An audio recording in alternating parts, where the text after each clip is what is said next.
Assalamualaikum warahmatullahi wabarakatuh. Baiklah, saya Fitriani dengan NIM 105190469. Di sini saya membuat video untuk membuat tugas ujian akhir semester saya dengan mata kuliah studi konstitusi dan dosen pengampu Bapak Z Haryanto SHMH.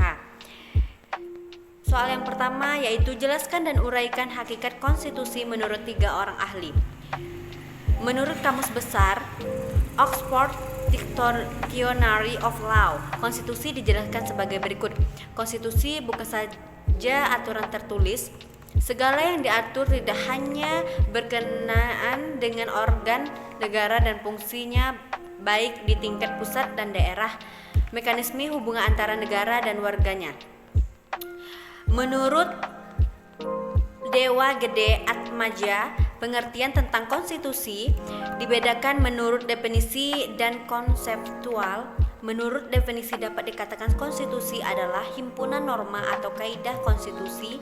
Suatu negara menyiratkan bahwa konstitusi merupakan dokumen yang berisi norma atau kaidah-kaidah hukum untuk mengoperasionalkan penyelenggaraan kekuasaan negara. Menurut Carl Schmitt, konstitusi dibagi menjadi 3, yakni konstitusi dalam arti absolut, absolutar pervasal begriff, di mana konstitusi dianggap sebagai kesatuan organisasi yang mencakup semua bangunan dan organisasi-organisasi di dalam negara.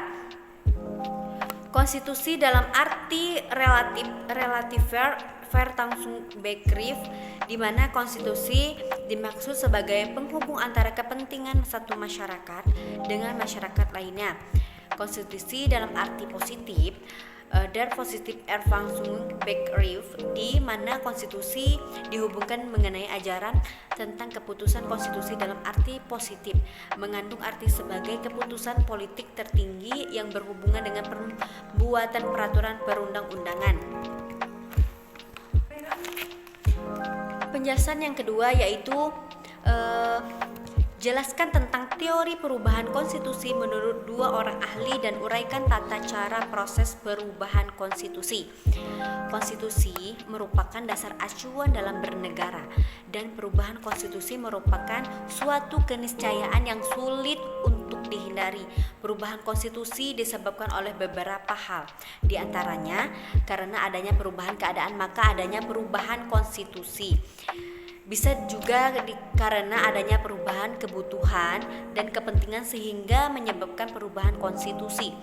Pada intinya, perubahan konstitusi terjadi untuk menjawab tantangan zaman dan juga agar konstitusi tetap relevan. Menurut Harjono, bagaimana sempurnanya sebuah konstitusi atau undang-undang pada suatu saat tertentu akan mengalami perubahan. Karena sebuah konstitusi tetap harus mengikuti perkembangan zaman.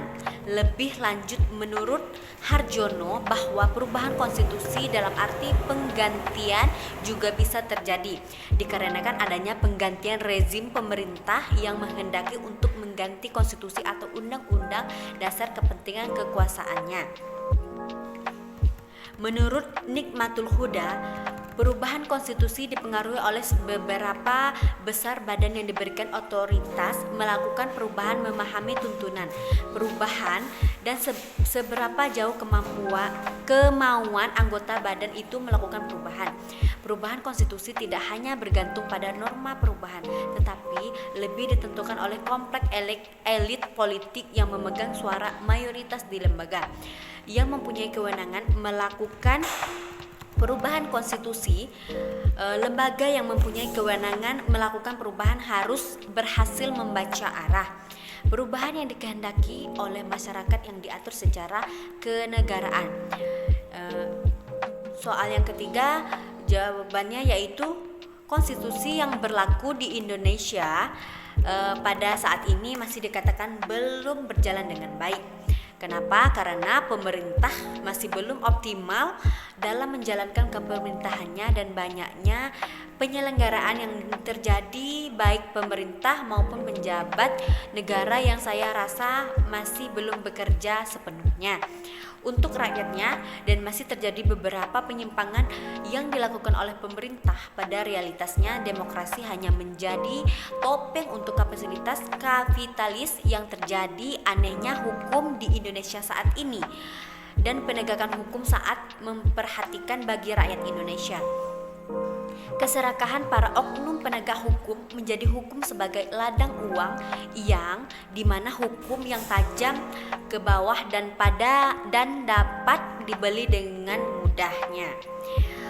Jawaban yang keempat yaitu menurut Beni, pelanggaran konstitusi itu berdampak terhadap pelbagai bidang kehidupan, terutama bidang hukum sebesar 31% dan bidang politik 28%. Salah satu penyelenggaraan konstitusi di dalam bidang hukum dan politik adalah sikap DPD dalam menanggapi kisruh KPK dan Polri kepada memihak kepada salah satu lembaga tertentu.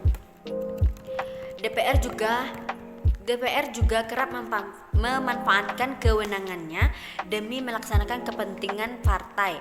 Hal itu tergambar dari sikap DPR yang menggunakan hak angket terkait dengan kisruh partai politik tertentu dengan mengendalikan kebijakan Kementerian Hukum dan HAM. Ujarnya, kata Beni, pasal yang sering dilanggar legislatif adalah pasal 25D, adalah sebanyak 11 kasus yang berkaitan dengan kepastian hukum. Kemudian pelanggaran konstitusi juga dilakukan lembaga yudikatif. Ada 8 kasus penyelenggaraan yang dilakukan yudikatif. Ketiga, penyimpangan lembaga yudikatif dan keputusannya hanya dirasakan masyarakat pencari keadilan yang mendaftarkan keperkaranya melalui proses persidangan, sehingga hanya orang-orang tertentu dapat merasakan terjadinya penyelenggaraan konstitusi. Baiklah, itulah penjelasan dari saya. Semoga kita semua bisa memahami apa penjelasan saya tadi. Baiklah, saya akhiri. Wabillahi taufiq wal hidayah. Wassalamualaikum warahmatullahi wabarakatuh.